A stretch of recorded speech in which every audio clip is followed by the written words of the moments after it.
Hello நண்பர்களே வணக்கம். நான் உங்கள் பிரியா. நம்ம இன்றைக்கி பார்க்க போகிற பதிவு என்ன அப்படின்னு பார்த்தீங்கன்னா, நாளைக்கு ஏப்ரல் 12ஆம் தேதி பௌர்ணமி. நம்ம அன்னைக்கு இரவு இந்த ஒரு விஷயத்தை செஞ்சோம் அப்படின்னா நம்மளுக்கு வற்றாத பணம் வரவும் மகாலட்சுமி தாயாரோட அருளும் நம்மளுக்கு அதிகமாக கிடைக்குமா. இந்த பௌர்ணமி தேதியில் நம்ம ஒவ்வொரு பௌர்ணமிக்குமே இதை செய்யலாம். தொடர்ந்து நம்ம செஞ்சுட்டு வரும்போது நம்மளுக்கு பணம் சம்மந்தமான அந்த கஷ்டங்கள்லாம் நீங்கி பணப்புழக்கம் அதிகமாகுமா. அது என்ன மாதிரியான விஷயங்கிறத நம்ம இந்த பதிவில் பார்க்கலாம். அதற்கு முன்னாடி நீங்கள் இந்த பதிவை பார்க்கக்கூடிய பக்தர்களாக இருந்தீங்க அப்படின்னா, உங்களுக்கு மகாலட்சுமி தாயாரை பிடிக்கும் அப்படின்னா மகாலட்சுமி தேவியை போற்றிங்கிறத நம்மளோட கமெண்ட் பாக்ஸில் கமெண்டாக போஸ்ட் பண்ணுங்கள். உங்களோட சேனலை நீங்கள் இது வரைக்கும் சப்ஸ்கிரைப் பண்ணாமல் பார்த்துருந்தீங்க அப்படின்னா மறக்காமல் சப்ஸ்கிரைப் பண்ணி வச்சுக்கோங்க. இது போல் பயனுள்ள தகவல்களை நீங்கள் தொடர்ந்து பார்த்து தெரிந்து கொள்ள முடியும். இப்போ வாங்க நம்ம பதிவுக்குள்ளே போகலாம். ஒவ்வொரு பௌர்ணமிக்குமே நம்ம சொல்லக்கூடிய இந்த விஷயங்களை நீங்கள் தொடர்ந்து செஞ்சுட்டு வரலாங்க. உங்களுக்கு எப்போவும் உங்களுக்கு வேண்டுதல்களுக்கான பலன் கிடைக்குதோ அந்த அளவுக்கு நம்பிக்கையோடு இருக்கிறவங்க மட்டும் இந்த பதிவை பாருங்கள். உங்களோட நம்பிக்கைக்கு கண்டிப்பாக உங்களோட வேண்டுதல்கள் நிறைவேறும். அது என்ன பொருள் அப்படின்னு பார்த்தீங்கன்னா, நம்ம வீட்டில் நிறைய பேர் வீட்டில் நிற்கும் இந்த செடி. இதுக்கு பேர் நித்திய கல்யாணி அப்படின்னு சொல்லுவோம். எங்கள் ஊர் சைடு இதை நந்தியா வெட்டை அப்படின்னு சொல்லுவாங்க. ஒவ்வொரு சைடும் இதுக்கு பேர் என்னென்னு தெரியலை எனக்கு. ஸோ எங்கள் வீட்டில் கூட இந்த செடி நிற்கிது. ஸோ அதனால் நம்ம இந்த செடியை எடுக்கும்போது இந்த நிறைய பரிகாரங்கள் பண்ணும்போது அந்த செடிகள்கிட்ட நம்ம பர்மிஷன் வாங்கிட்டு தான் எடுக்கணுமா. அப்படி உங்களுக்கு இந்த செடியை எடுக்கும்போது உங்களுக்கு ஏதாவது மனசுக்கு சஞ்சலமாக இருந்தது அப்படின்னா, இங்கே இந்த செடி எடுக்கிறதுக்கு முன்னாடி இதில் பூவோடு இருக்கிற செடியும் வேரோடு சேர்ந்து தான் எடுக்கணுமா. அப்போ நீங்கள் அப்படி எடுக்கும்போது நம்மளுக்கு தேவையானது அந்த வேர் தான். அப்போ இந்த செடியை அப்படி பிடுங்கும்போது நீங்கள் என்ன சொல்லணும் அப்படின்னு பார்த்தீங்கன்னா, உங்களுக்கு மனசுக்கு குழப்பமாக இருந்தது அப்படின்னா சர்வ தோஷம் நசிங்கிறத நீங்கள் சொல்லிவிட்டு இந்த செடியை பிடுங்கி எடுங்க. ஃபுல்லாக வேரோடு வரணும். அதனால் கொஞ்சம் தண்ணி விட்டுட்டு கொஞ்சம் மண்ணெல்லாம் கிளறிட்டு லூஸ் ஆக்கிட்டு அதுக்கப்புறமா எடுங்க. செடியில் வேர் பகுதி பிய்யாமல் அழகாக நம்மளுக்கு கிடைக்கும். அந்த வேர் பகுதியை நீங்கள் கையை வச்சோ கத்திரியை வச்சோ இல்லை பிளேடோ கத்தியோ இதெல்லாம் போட்டு எடுக்கக்கூடாது. ஒரு கல்லோ இல்லை ஒரு மரத்துண்டோ வச்சு தான் நீங்கள் எடுக்கணுமா.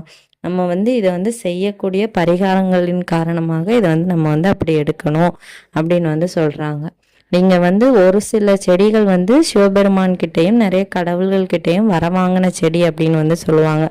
அதே அளவுக்கு ஒரு வரவாங்கின செடி தான் இந்த நித்திய கல்யாணியும். அதுக்கு பேர் மாதிரியே அதுவும் ஒரு மங்களம் வாய்ந்த செடி தான். நம்ம வீட்டில் சில பேர் தெரியாமல் இதோட வாசனை ஒரு மாதிரி இருக்கும், அதனாலே பிடுங்கி போட்டுருவாங்க. ஸோ நிறைய பேர் இப்போ நிறைய தெருவுகளில் பார்த்தீங்கன்னா இந்த செடிகள் அதிகமாக கிடைக்கும். எங்கள் ஊர் சைடெலாம் நிறைய நிற்கிது. எங்கள் வீட்லேயும் நாங்கள் வச்சுருக்குறோம். உங்கள் வீட்டில் இருக்குது அப்படின்னா நீங்கள் கமெண்ட் பாக்ஸில் கமெண்ட் பண்ணுங்கள். ஸோ இன்றைக்கி நைட்டு நம்மளுக்கு பௌர்ணமி தொடங்கிடும்.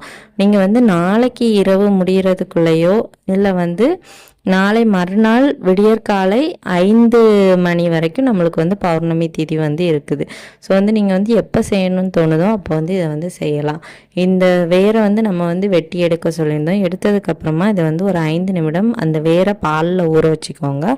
ஊற வச்சதுக்கப்புறமா அந்த வேருக்கு மஞ்சள் குங்குமம் பொட்டு வச்சு அதை ஒரு தாம்பளை தட்டுலேயோ இல்லை ஒரு செராமிக் பிளேட்லேயோ எடுத்து வச்சுக்கோங்க. எடுத்து வச்சுட்டு நீங்கள் மகாலட்சுமி தாயார்கிட்ட உங்களோட வேண்டுதல்களை கேளுங்க.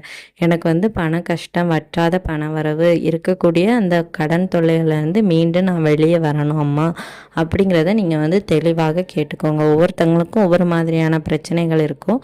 உங்களோட பிரச்சனை என்னவோ நீங்கள் அதை கேட்டுட்டு அதுக்கப்புறமா நீங்கள் செய்ய வேண்டிய விஷயம் என்ன அப்படின்னு பார்த்தீங்கன்னா, இந்த வேர் கூடவே ஒரு 3 ஏலக்காயம் வைத்து நீங்கள் வச்சுருங்க. வச்சு முடித்ததுக்கப்புறமா நீங்கள் மறுநாள் இந்த வேரை எடுத்து உங்களோட பணம் வைக்கிற இடத்துலையோ இல்லை பர்ஸ்லேயோ ஹேண்ட்பேக்லேயோ வைக்கலாம். இதை எப்போவுமே நீங்கள் வச்சுக்கலாம். அந்த ஏலக்காயும் ஒரு ஃப்ளிப்லாப் கவரில் போட்டு நீங்கள் வச்சுக்கலாம். இது அடுத்த பௌர்ணமிக்கும் நீங்கள் இதையே செஞ்சுட்டு அந்த வேரை மாற்றணுன்னாலும் மாற்றலாம், இல்லை அதே வேர் காஞ்சி போகிறது வரைக்கும் வச்சுக்கலாம். அழுகிய நிலை வந்துச்சுன்னா மட்டும் தூர போட்டுருங்க. ஏலக்காய் எப்படி நாசமாகாது.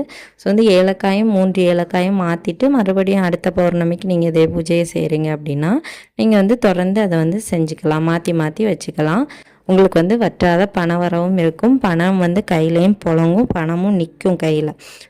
மறக்காமல் இதை வந்து ட்ரை பண்ணி பாருங்கள். கண்டிப்பாக இந்த வேர் வழிபாடு நல்ல பலன்களை தரும். இந்த பதிவு வந்து அனைவருக்கும் உபயோகமாக இருக்கும்னு நினைக்கிறேன். உபயோகமாக இருந்தது அப்படின்னா லைக் பண்ணுங்கள், நம்மளோட சேனலையும் சப்ஸ்கிரைப் பண்ணி வச்சுக்கோங்க. இந்த வீடியோவின் முழு பதிவை பார்த்த அனைத்து நண்பர்களுக்கும் மிக்க நன்றி.